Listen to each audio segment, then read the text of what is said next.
This month, we've been paying a lot of attention to the most important citizens in our community, our kids. And, of course, our kids sometimes need that little bit of extra help, which the Niagara Children's Center is uniquely qualified to provide. All this week, all this month, we've been helping kids shine. You've been helping kids shine by contributing to the situation at the Children's Center and contributing to our kids' well-being. The problem is there are still too many families and children who are waiting to get the help that they need. Too many families and children who are confused by what's happening at home with the kids. They have diagnosis or no diagnosis, and they don't know what's happening. They don't know where to turn. The Children's Center is one of the few places they can go and get those answers, and they need our help. So let's help kids shine. One of those who is helping kids shine every day, and we're talking about somebody who deals with this on a regular basis and has to deal with these children one-on-one and still come away with a smile, and always does. And those are the kinds of people that, to me, are incredible heroes. Marina Greco is a social worker at the Niagara Children's Center and joins me this morning. Hello, Marina. Good morning. How long have you been doing this, Marina? I have been at the Children's Center for 15 years.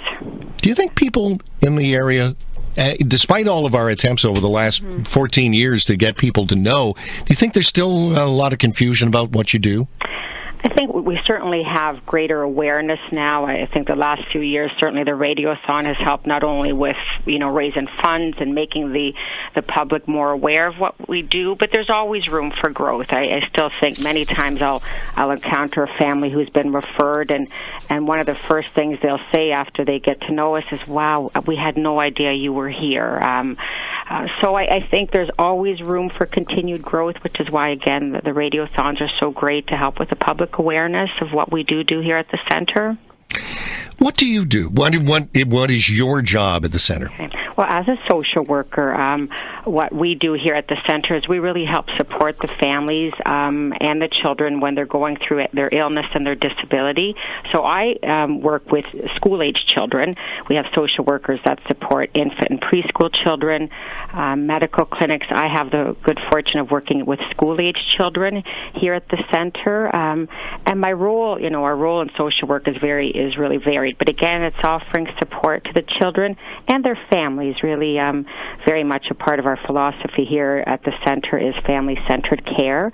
So we really want to empower and support the whole family in coping with a child's illness. So again, very varied my role. It can be something as little as helping to coordinate their first appointments here, get families comfortable and aware of what we do within the center, also making them aware of resources in the community if they need extra help beyond and above what we can give them, some case coordination, sometimes working directly with the children and helping to support them with their disability, their awareness that they're different, and they need some help with that, and supporting families through transitions of any kind, any change, whether that be transition to school, into adulthood. So again, really try to empower and support our children and the families while they're here.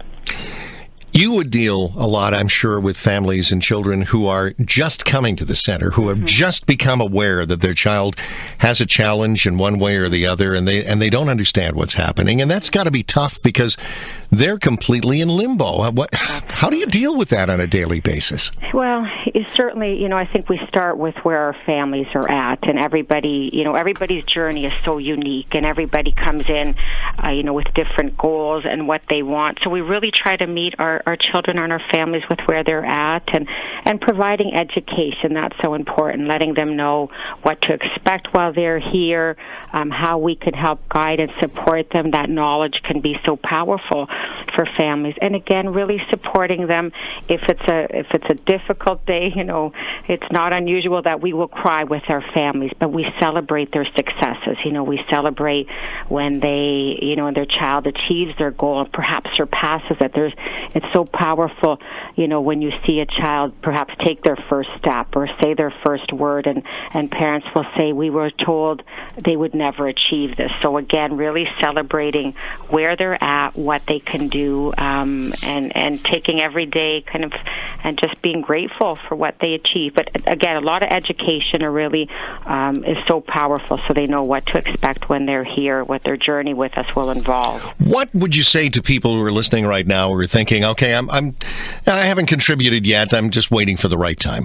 That every dollar, any dollar, can make a difference in the life of a child. I think for those perhaps who are parents or grandparents, the thought of needing a service for your child and being told that there's a wait is so difficult for families when we have to call and tell them, we will get you in as soon as we can. So knowing that your dollar, no matter how little or how big you are able to donate, will make a difference in helping children really reach their fullest potential. So to know that you can, be a part of that will be the greatest kind of satisfaction that one can have at the end of the day. So really, any little bit we are so grateful for. So great to talk to you this morning, Marina. Thank you so much. Thank you for your time and again for your great work. Appreciate it. Well, thank you for the great work you're doing. They're the people who are doing the work, the social workers, the people who are right on the front lines. And you can help out right now by donating online at helpkidsshine.ca, or you can call them at 905-688-3550, or even drop in person up on the hill at the Children's Center, and have a hard time wiping the smile off your face after you walk into that building and see what goes on and see the smile of the kids who deal with so much more than you and I deal with on a regular basis, and they do it with a smile 90% of the time.